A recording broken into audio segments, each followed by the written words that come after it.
조선에서 가장 찝찝하게 왕이 된 남자, 혹시 누군지 짐작이 가시나요?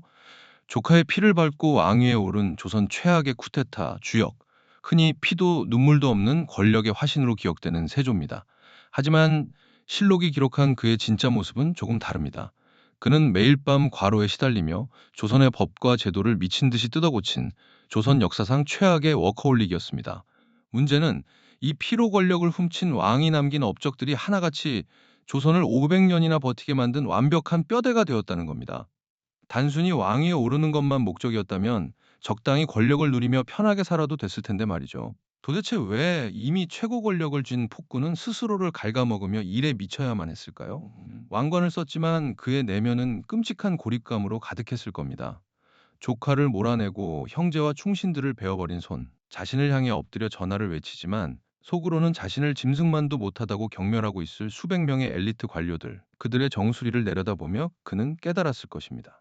내 편은 아무도 없다. 오직 아무도 토달 수 없는 완벽하게 통제된 시스템만이 나를 지켜줄 수 있다는 서늘한 강박 말입니다. 이 영상 끝에 도달하면 비열한 찬탈자 뒤에 숨겨진 소름 돋는 정치적 생존 기제를 마주하게 됩니다. 세조가 즉위 직후 맞닥뜨린 현실은 승리가 아니라 철저한 고립이었습니다. 여기서 우리는 첫 번째 진실을 마주합니다. 정당성이 결여된 권력은 오직 압도적인 실적을 통해서만 내부의 반발을 찍어 누를 수 있습니다. 정당성이 텅 비어버렸을 때 명분 대신 신하들의 밥줄과 규칙을 물리적으로 쥐어짜는 것. 이것이 우리가 오늘 파헤칠 결핍의 메커니즘입니다. 그렇다면 그가 마주한 첫 번째 고립, 그 숨막히는 현실은 대체 어떤 모습이었을까요? 1455년, 마침내 그토록 원하던 용상에 앉은 세조. 하지만 대전에는 환호 대신 서늘한 정적만이 감돌았습니다. 계유정난이라는 유혈 사태로 권력을 잡은 그에게는 조선 사회를 지탱하는 절대적 가치, 즉 명분이 없었습니다. 신하들은 겉으로만 전하를 부르며 엎드렸을 뿐 그들의 눈빛에는 경멸이 서려 있었습니다. 지시를 내려도 움직이지 않고 지편전 학자들은 줄줄이 사표를 던졌습니다. 아침마다 편전에 들려오는 신하들의 경전 읽는 소리, 과거의 도덕적 성군들을 칭송하는 그 모든 목소리가 그에게는 자신을 향한 조롱이나 암살 예고처럼 들렸을지도 모릅니다. 이 명분 부족이 단순한 도덕적 흠집이었는지 아니면 실제 정권 붕괴를 초래할 치명적 위협이었는지에 대해서는 의견이 갈리지만 적어도 당대 성리학 사회에서 명분 상실은 곧 언제든 명나라와 신하들에게 끌어내려질 수 있는 사활의 문제였습니다. 성리학적 명분론이라는 거대한 사상적 제약은 왕조차도 무시할 수 없는 현실의 족쇄였습니다. 성리학이라는 거대한 이념이 지배하는 조선에서 충충을 어기고 자리를 꿰찬 군주는 지식인들에게 언제든 끌어내려도 좋은 정당한 표적이 되기 때문입니다. 당시의 룰을 기준으로 보면 신하들의 자발적인 존경을 1%도 기대할 수 없는 왕에게 남은 유일한 생존 수단은 법이라는 이름의 족쇄를 채우는 것뿐이었습니다. 사방이 자신을 향해 칼을 갈고 있는 이 소리 없는 지옥에서 세조는 어떻게 살아남아야 했을까요? 세조의 뇌리를 스친 단 하나의 생존 법칙, 그것은 바로 대체 불가능한 왕이 되는 것이었습니다. 단종 복위 운동으로 사육신을 잔혹하게 처형한 뒤 세조는 깨닫습니다.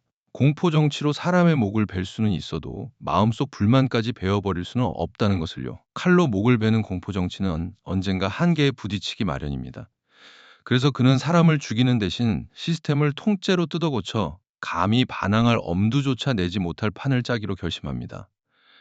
명분 없는 왕이라는 꼬리표를 영원히 찢어버리려면 전임 왕들은 상상도 못한 거대한 국가 개조 프로젝트를 성공시켜야만 했습니다. 그래서 그는 조선 500년을 지탱할 국가 시스템의 뼈대를 직접 설계하는 가시밭길을 자처합니다. 여기서 우리는 역사를 보는 날카로운 렌즈 하나를 얻게 됩니다. 통치자의 거창한 업적이 순수한 민생을 위한 선의인가, 아니면 반대파의 입을 틀어막기 위한 정치적 방어막인가. 결심을 굳힌 세조가 가장 먼저 칼을 빼든 곳, 그것은 다름 아닌 조선의 돈줄이었습니다. 그는 왜 하필 돈부터 건드렸을까요? 권력을 유지하려면 돈이 필요하지만 당시 조선의 국고는 말 그대로 파산 직전이었습니다. 고려 말부터 이어진 과전법이라는 토지제도가 문제였습니다. 이는 전직 관리와 현직 관리 모두에게 월급 대신 세금을 거둘 수 있는 땅을 주는 제도였습니다. 일종의 평생연금 제도와 같았죠. 문제는 땅은 한정되어 있는데 은퇴하는 사람은 안 죽고 신입 관료는 계속 들어온다는 점이었습니다. 결국 세조대에 이르러서는 갓 과거에 급제한 신진 관료들에게 줄 땅이 단 한 평도 남지 않는 초유의 사태가 벌어집니다.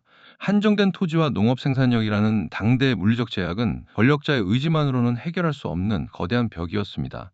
피땀 흘려 일하는 신하들에게 월급을 못 주면 반란이 일어나는 것은 시간 문제입니다. 명분도 없는데 돈까지 없는 왕. 이 최악의 재정 파산을 세조는 어떻게 돌파했을까요? 세조의 선택은 잔혹하리만치 단순하고 확실했습니다. 안 일하는 자의 돈을 빼앗아 일하는 자에게 준다. 바로 직전법의 시행입니다. 전 현직 모두에게 주던 토지를 오직 현재 일하고 있는 관리에게만 주는 것으로 법을 확 뜯어 고쳤습니다. 평생 연금을 받을 줄 알았던 원로 대신들의 돈줄을 하루아침에 가차없이 끊어버린 겁니다. 인간은 결국 자신의 밥줄을 쥐고 있는 자에게 고개를 숙이기 마련입니다. 벼슬을 내던지고 낙향의 왕을 멸시하던 꼿꼿한 선비들도 국가가 토지에 대한 권리를 몰수해버리자 당장의 생존이라는 현실적인 공포에 직면했을 겁니다. 엄청난 원성과 반발이 궁궐을 뒤덮었지만 세조는 뚝심 있게 밀어붙였습니다. 그 결과 낭비되던 국가 재재정은 빠르게 회복되었고 신하들의 생명줄은 완벽하게 세조의 손아귀에 들어오게 됩니다. 명분으로 굴복시킬 수 없다면 생존이라는 가장 원초적인 목줄을 당겨버린 셈입니다. 가장 강력한 개혁은 기득권의 밥줄을 끊고 그 확보된 자원을 통치자의 지배력 강화에 재투자할 때 비로소 완성되는 것이죠. 지갑을 빵빵하게 채운 세조. 하지만 여전히 그의 주변에는 자신을 왕으로 만들어준 너무 커버린 1등 공신들이 권력을 쥐고 흔들고 있었습니다. 이번엔 그들의 권력을 어떻게 꺾었을까요? 세조는 이제 국가의 모든 주요 결정 사항을 모조리 자신의 책상 위로 끌어옵니다. 할아버지 태종이 썼던 육조직계제의 부활입니다. 당시 국정은 영의정, 좌의정 같은 최고 재상들이 모인 의정부에서 먼저 논의를 거친 뒤 왕에게 올라가는 시스템이었습니다. 하지만 세조는 이들을 완전히 건너뛰고 실무장관인 육조의 판서들에게 직접 보고를 받고 직접 명령을 내렸습니다. 자신을 왕으로 밀어올렸던 개국 공신들이 의정부에 앉아 권력을 나누어 가지는 꼴을 도저히 두고 볼 수 없었던 겁니다. 권력은 정보의 독점과 속도에서 나옵니다. 원로 대신들을 거치며 정보가 가공되고 그들끼리 시국을 논하며 딴 생각을 품을 시간 자체를 허락하지 않은 겁니다. 실무자에게 직접 보고받고 직접 명령하는 이 숨막히는 마이크로 매니지먼트는 단 1초의 권력 누수도 용납하지 않겠다는 극한의 방어 기제였습니다. 왕권과 신권의 끊임없는 견제라는 조선 정치 제도의 본질적 제약 속에서 세조는 스스로 과로사할지언정 신하를 믿지 못했습니다. 결제 라인의 축소는 행정적 효율성을 위한 것인가? 아니면 언제 배신할지 모르는 이인자들을 향한 극도의 불신의 발로였을까? 중앙의 권력을 이토록 지독하게 움켜쥐었다면 왕의 눈이 닿지 않는 저 멀리 지방의 통제는 어떻게 해결했을까요? 지방 양반들의 향촌 자치기구였던 유향소의 전면 폐지. 이것은 완벽한 중앙 집권을 향한 세조의 활용 점정이었습니다. 유향소는 본래 덕망 있는 양반들이 수령의 비리를 감시하는 순기능을 가졌습니다. 하지만 세조의 눈에 이들은 언제든 지방의 여론을 선동해 자신을 향한 반란의 불씨를 지필 수 있는 시한폭탄이었습니다. 명분이 부족한 왕에게 지방의 독자적인 목소리란 곧 위협이었죠. 이들이 백성을 괴롭힌다는 그럴싸한 명분을 들어 유양소로를 전국적으로 폐지해버립니다. 한양의 명령이 지방 끝까지 곧바로 꽂히도록 만든 것입니다. 권력자에 의한 지방자치의 억압은 국가의 모든 정보와 여론을 중앙으로 빨아들여 독재를 완성하는 가장 확실한 지름길이었습니다. 이제 국왕의 분신인 수령만이 조선 팔도를 독점적으로 지배하게 되었습니다. 하지만 이 숨막히는 통제 속에서도 반발은 기어코 터져나왔습니다. 그것도 가장 무서운 형태로 말이죠. 세조의 철권 통치가 극에 달하던 무렵 붓을 든 선비들의 입술이 아닌 칼을 든 자들의 분노가 폭발합니다. 함경도에서 세조의 중앙집권 정책에 불만을 품은 지방 세력들이 들고 일어난 대규모 반란, 이 시에 난이 터진 것입니다. 설상가상으로 국경 밖에서는 북방의 여진족이 호시탐탐 조선을 노리고 있었죠. 이 국가적 위기를 도리어 자신의 무력을 증명할 기회로 삼습니다. 반란을 진압한 토벌군을 멈추지 않고 그대로 압록강 너머로 진격시켜 여진족의 본거지를 초토화해버립니다. 이것이 바로 세조대의 빛나는 군사업적인 두 차례의 북벌입니다. 두 차례에 걸친 대대적인 여진족 토벌은 국방을 튼튼히 한 뛰어난 군사적 업적임이 분명합니다. 하지만 권력 구조의 관점에서 보면 외부에 무시무시한 적을 만들어 내부의 결속을 억지로 짜내는 전형적인 생존 전략이기도 했습니다. 역사적으로 가장 위태로운 권력은 항상 시선을 외부로 돌렸습니다. 전쟁이라는 극단적인 긴장감이 조성되면 왕의 흠결을 지적하는 목소리는 국가 위기 상황에 분열을 조장하는 배신 행위로 둔갑해버리니까요. 끊임없는 외적의 위협과 명나라의 견제라는 지정학적 제약 속에서 세조는 압도적인 군사력만이 내부의 동요를 잠재울 수 있다고 믿었습니다. 압록강 너머로 군대를 진격시킬 때 왕은 비로소 내부에 도사린 반발의 불씨들이 짓밟히는 것을 느끼며 안도했을지 모릅니다. 총칼로 덤비는 외부의 적은 베어버렸지만 세조의 가장 깊은 콤플렉스인 이념적 열등감은 피로 씻을 수 없었습니다. 그는 이 열등감을 극복하기 위해 조선의 근간을 뒤흔드는 충격적인 카드를 꺼냅니다. 모든 권력과 무력을 손에 쥐었음에도 자신을 끝까지 명분으로 물어뜯는 성리학자들의 그 오만한 입을 다물게 할 방법이 필요했습니다. 세조가 선택한 무기는 바로 이단이었습니다. 조선은 건국 이래 억불숭유, 불교를 억압하고 유교를 숭상하는 나라였습니다. 그런데 세조는 한양 한복판의 민가를 헐어버리고 거대한 원각 사탑, 현재의 탑골공원을 세웠으며 나라 돈을 들여 불경을 한글로 번역하는 파격적인 불교 진흥 정책을 펼칩니다. 조카를 죽인 죄책감 때문이라는 낭만적인 해석도 있지만 실상은 자신을 깔보는 성리학 엘리트들의 이념적 독점을 정면으로 박살내기 위한 치밀한 도발이었습니다. 너희가 아무리 유교 경전을 들이밀며 나를 짐승 취급해도 나는 너희가 가장 혐오하는 이단, 즉 불교를 국가 행사로 만들어버릴 힘이 있다는 표현이었죠. 나를 공격하는 자들의 무기인 성리학을 버릴 수 없다면 전혀 다른 무기인 불교를 쥐고 흔들어 그들의 기득권을 조롱한 것입니다. 이념을 독점하고 왕을 가르치려 들던 사대부들을 향한 절대 권력자만이 부릴 수 있는 오만하고도 서늘한 정치적 시위였던 셈입니다. 유교적 통치 이념이라는 당대 최고의 이데올로기적 제약을 뚫기 위해서는 웬만한 배짱과 권력으로는 어림도 없는 일이었습니다. 돈, 권력, 안보, 그리고 이념까지. 모든 틈새를 틀어막은 세조가 자신의 영원한 면죄부를 위해 남긴 마지막 유산은 무엇이었을까요? 세조가 자신의 비정상적인 권력 획득을 역사 속에서 합법화하기 위해 띄운 마지막 승부수는 다름 아닌 조선 최고의 법전, 경국대전이었습니다. 우리는 보통 이 법전을 국가의 기틀을 다진 위대한 업적으로만 배웁니다. 하지만 왕의 입장에서 법전 편찬은 흩어져 있던 권력을 국왕 한 사람에게 집중시키는 고도의 정치적 진압 작전이었습니다. 그전까지 왕의 변덕이나 임시방편으로 처리되던 국가제도를 하나로 모아 영구적인 성문 법전을 편찬하도록 지시한 것입니다. 그때그때 관행이나 임시 법령으로 처리되던 일들을 하나의 성문화된 법률로 고정시킨다는 건 곧 신하들이 자의적으로 해석하고 권력을 휘두를 여지를 원천 차단하겠다는 뜻이거든요.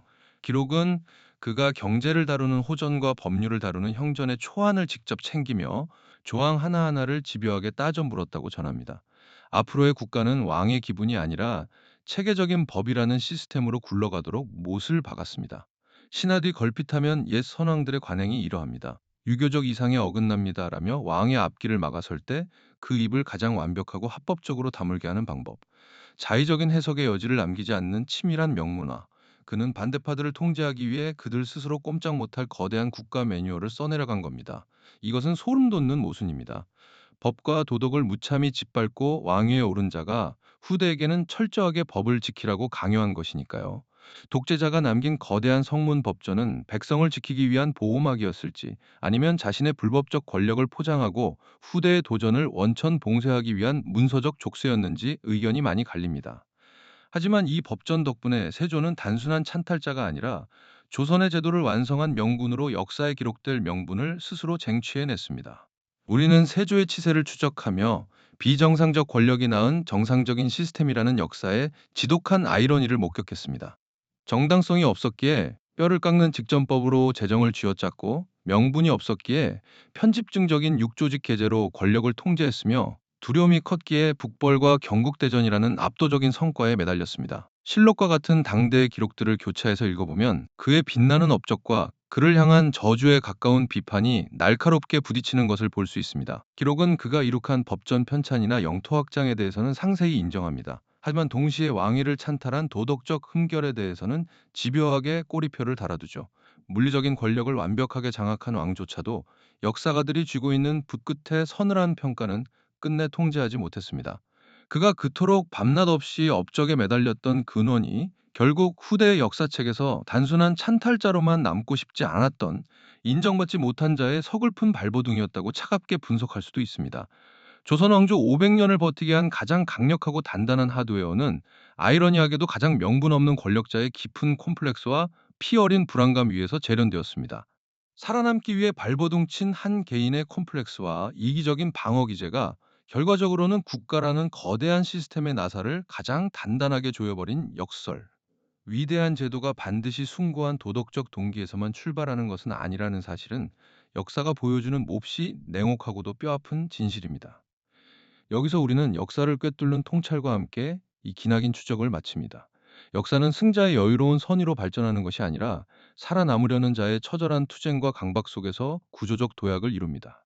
그렇다면 지금 우리가 당연하게 누리고 있는 완벽해 보이는 이 사회 시스템 뒤에는 과거 어떤 권력자의 불안과 탐욕이 묻어 있을까요? 결국 폭군과 명군의 경계는 그가 쏟아낸 핏빛 업적이 후대의 뼈대가 되었느냐에 따라 끊임없이 다시 쓰여질 뿐입니다. 우리가 막연히 위대하다고 칭송해온 역사적 업적의 이면에 혹시 어떤 치명적인 두려움과 방어 기제가 숨어 있는지 당장 오늘 다른 역사적 사건들에도 한번 대입해 보시는 건 어떨까요?